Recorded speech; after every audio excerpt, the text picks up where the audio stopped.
Assalamualaikum Ustaz. Waalaikumsalam warahmatullahi wabarakatuh. Tolong berikan motivasi dan nasihat untuk menghadapi masa tua ini dengan keadaan kurang sehat seperti lutut dan pinggang sudah terkena pengapuran.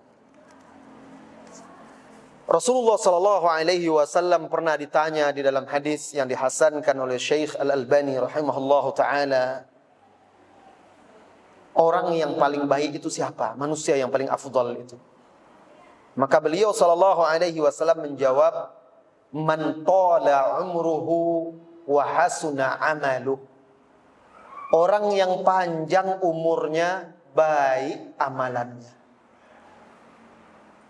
Kalau kita sudah memasuki masa senja, ingat-ingat hadis ini.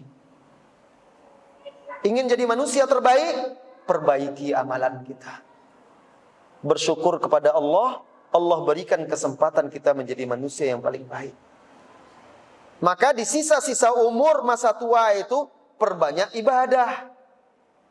Kalau kondisi kita tidak lagi sempurna atau tidak lagi sesehat masa muda, lutut dan pinggang sudah terjadi pengapuran, beribadah sesuai kemampuan kita. Tidak bisa sholat berdiri, sholat duduk, tidak apa-apa. Tidak bisa sholat duduk pun bisa berbaring.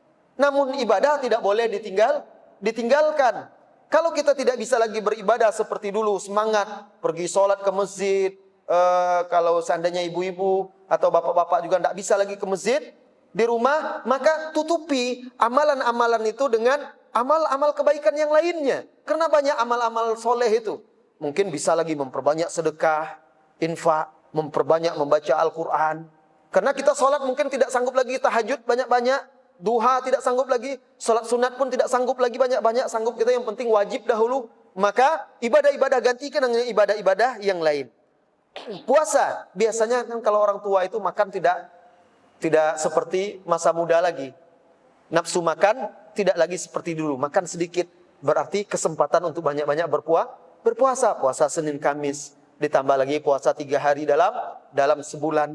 Nah, itu sudah sama dengan berpuasa satu bulan penuh. Sedekah, baca Al-Quran, berbuat baik, dan banyak lagi membaca ilmu, mendengarkan kajian-kajian, ceramah-ceramah. Tidak bisa ke majelis ilmu, bisa dengan kaset, video, TV-TV sunnah. Nah, TV-TV yang mengajarkan ilmu yang bermanfaat. Itu semua untuk mengisi masa tua kita. Kemudian menasehati anak dan cucu kita. Nah, nasihati mereka, ajak kebaikan, ingatkan mereka. Walaupun anak kita tidak tinggal di rumah kita lagi, bukan berarti kewajiban kita tinggal.